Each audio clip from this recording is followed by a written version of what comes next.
윤석열 정부가 문재인 정부 시절에 사드 산불 약속을 지켜야 한다고 요구한 중국 외교부에 대해 주중 한국 대사관 고위 관계자는 약속이 아니다라고 정면으로 반박했습니다.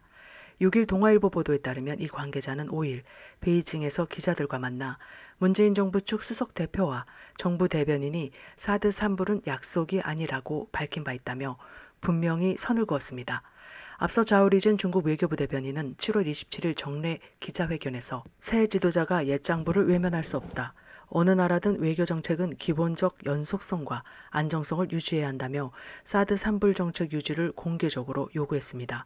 그러나 이에 대해서도 한국 대사관 관계자는 새 정부가 챙겨야 할 옛날 장부가 존재하는지 질문이 제기될 수 있다고 지적했습니다.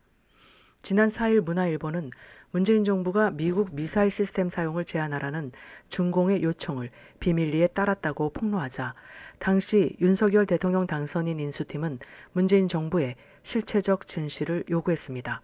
2017년 중국은 문정부에 미국 미사일 방어 체계 참여, 사드 추가 배치, 한미일 군사동맹을 하지 않겠다는 이른바 산불 정책을 준수할 것을 요구했고 문정부가 이에 응했다는 겁니다.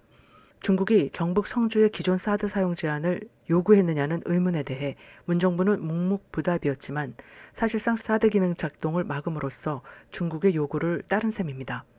윤석열 대통령은 중공과 북한의 군사 위협을 저지하기 위해 사드 추가 배치를 공약한 바 있습니다. 다음 뉴스입니다. 지난 5일 텍사스주 댈러스에서 열린 미국 최대 규모 보수 진영 행사인 보수정치 행동회의에서 미국이 사회주의자들의 공격을 받고 있다는 경종이 울렸습니다. 개막식 전야 행사에 참석한 오르반 빅터 헝가리 총리는 나의 조국은 공산주의를 물리쳤다며 이제 미국도 반드시 이렇게 해야 한다고 강조했습니다.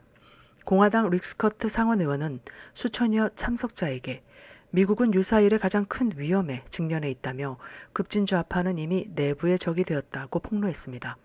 민주당, 정부, 언론, 학계, 빅테크놀로지, 할리우드, 대부분의 기업 이사회, 심지어 일부 미국 최고 군사 지도자들까지 사회주의자들이 통제, 장악하고 있다고 목소리를 높인 겁니다.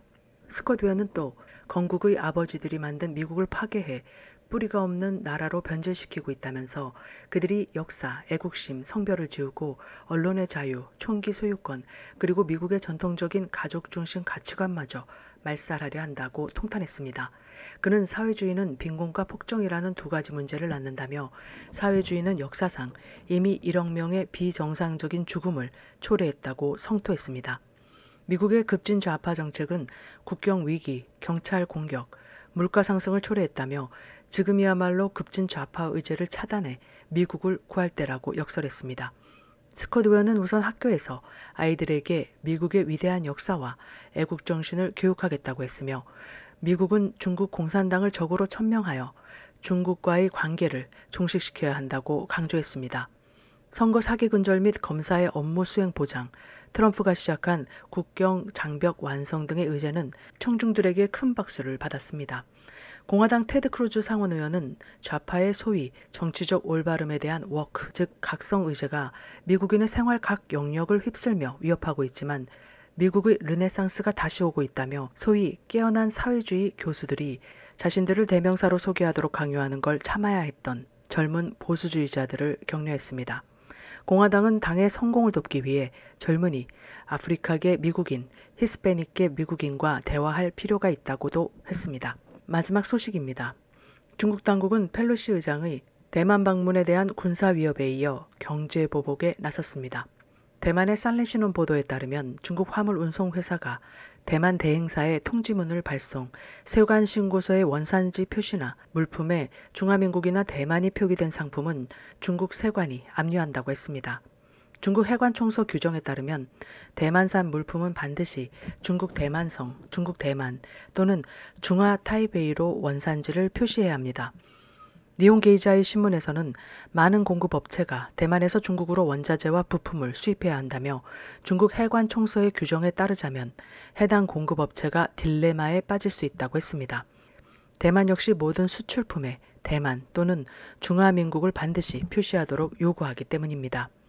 니케이는 소식통을 인용 애플은 5일 자사 납품업체에 이 같은 정책 변화에 긴급 대응을 지시했다고 전했습니다. 올가을 차세대 아이폰과 신제품을 출시할 예정인 애플은 이 문제에 아주 민감한 반응을 보이고 있습니다. 진실탐사대 조미령입니다.